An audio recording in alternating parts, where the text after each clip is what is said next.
Jacob, and Matthew. Dr. D told us we needed to learn more about the scientific method.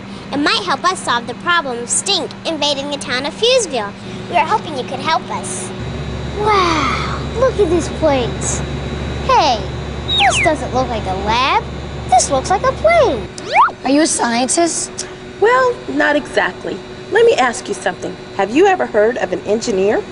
An engineer? Isn't that someone that drives a train, designs, or invents something?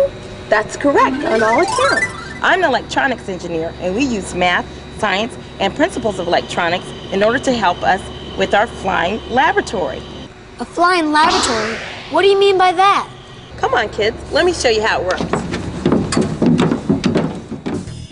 Our plane is more like a computer lab with lots of electronic equipment and aircraft systems. And here we even have a real cockpit, just like normal planes.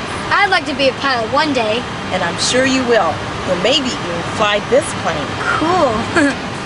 We have several experimental stations in our plane which are all tied together in a network. They work together to help us to collect data while we're flying and landing. The type of data we collect depends on the type of research we're conducting. Get it?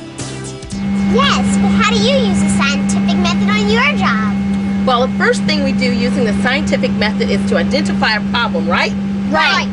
Well, the second thing we do in using the scientific method is to collect data related to the problem by changing certain variables. What are variables? Well, variables are just changes. We change one or more things, one at a time, and then we measure the results of that change. How are you going to do that? During the winter season, we are going to take the airplane to a very cold place, like up in Michigan near the Great Lakes, and land it on a very long runway. Then we'll test the plane by landing it on a runway to see how long it takes once the brakes are applied to stop the plane. This tells us how much friction that we have on the tires. It's just like taking your bicycle and trying to stop on ice or snow instead of on a dry, smooth road. So we'll test at least 4 variables in our experiment: a dry surface, wet surface, icy surface, and a snowy surface.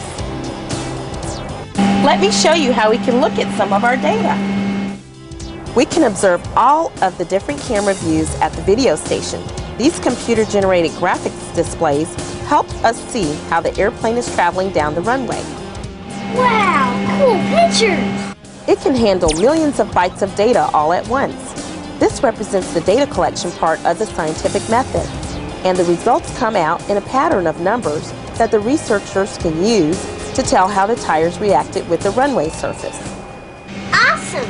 What do we do next? Next, we take the data that we collected and we analyze it in order to help us solve our runway friction problem. We can use what we find from analyzing the data to make better runways and landing gear to help our planes to land more safely during bad or inclement weather. This is the way that we help make our airplanes and airports safer for you and me. So this is how we use the scientific method on our Boeing 757 research laboratory out here at the NASA Langley Research Center. Now that we've shown you how to first identify a problem, next to collect the data by changing certain variables, maybe you can use this method in order to solve your problem with the stink. Yes, I think we should think about our variables for the investigation of stink. The stink! And variables.